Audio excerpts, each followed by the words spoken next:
মধ্যাহ্নভোজন বনোৱা এৰি দলগাঁৱত ৰান্ধনীসকলৰ উত্তাল প্ৰতিবাদ। খণ্ড প্ৰাথমিক শিক্ষা বিষয়াৰ কাৰ্যালয়ৰ সন্মুখত এই উত্তাল প্ৰতিবাদ। সদৌ অসম মধ্যাহ্নভোজন কৰ্মচাৰী ইউনিয়নৰ এই প্ৰতিবাদ। শিক্ষাৰ্থীসকলৰ মধ্যাহ্নভোজন বনোৱা এৰি দলগাঁৱত ৰান্ধনীসকলৰ উত্তাল প্ৰতিবাদ। সদৌ অসম মধ্যাহ্নভোজন কৰ্মচাৰী ইউনিয়নৰ দলগাঁও প্ৰাথমিক শিক্ষা উন্নয়ন খণ্ডৰ বিদ্যালয়সমূহৰ ৰান্ধনীসকলে সাব্যস্ত কৰিলে এই প্ৰতিবাদ।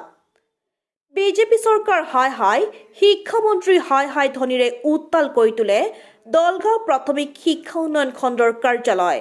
দলগাঁও প্ৰাথমিক শিক্ষা উন্নয়ন খণ্ডৰ কাৰ্যালয়ৰ চৌহদত ৰান্ধনীয়ে সাব্যস্ত কৰিলে প্ৰতিবাদ।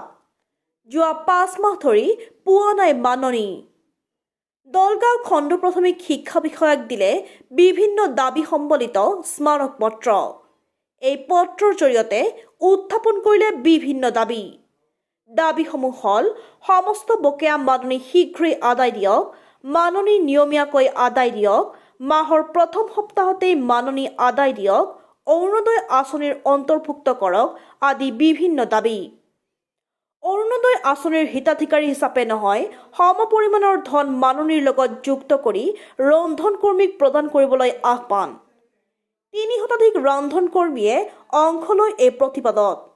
প্ৰশ্ন হয়, বিভাগীয় কৰ্তৃপক্ষই সুদৃষ্টি দিবনে এইসকল ৰন্ধন কৰ্মীক, নে এনেদৰে প্ৰতিবাদ কৰিয়ে দিন পাৰ কৰিব এইসকল ৰন্ধন কৰ্মীয়ে?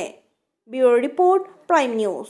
হয়, আমি এই কাৰণে কৈছোঁ কাৰণ যিহেতু তেওঁলোকে এতিয়ালৈকে আমি যিমান দিন কৰি আহিছোঁ তেওঁ কোনো এটা দাবীয়ে এতিয়ালৈকে মানি লোৱা নাই। শিক্ষামন্ত্ৰীয়ে হওক, অসম চৰকাৰে হওক, তেওঁলোকে কোনো ধৰণৰ দাবী এতিয়ালৈকে মানিও লোৱা নাই।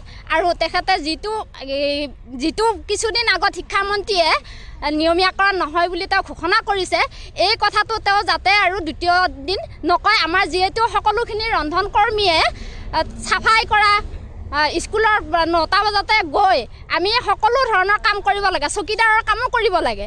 গতিকে এই কামটো যাতে আমাক নিয়মীয়াকৰণ কৰি দিয়ে আৰু যিখিনি আমি দাবী কৰিছোঁ সেইখিনি তেওঁ অতি শীঘ্ৰে আমাক উত্তৰ দিব লাগে। আমাৰ দাবী আছিলে 5 মাহৰ যিটো বকেয়া মাননি এতিয়ালৈকে দিয়া নাই সেইটো অতি সোনকালে আদায় দিব লাগে। তাৰ উপৰি যিটো আমাক প্ৰলোভন দেখুৱাইছিল অৰুণোদয় আঁচনি অন্তৰ্ভুক্ত কৰিম বুলি, সেইটো তেওঁলোকে যদি নকৰে আমাক নিয়মীয়াভাৱে যিখিনি দিব লাগে সেইখিনি আমাক দিব লাগে।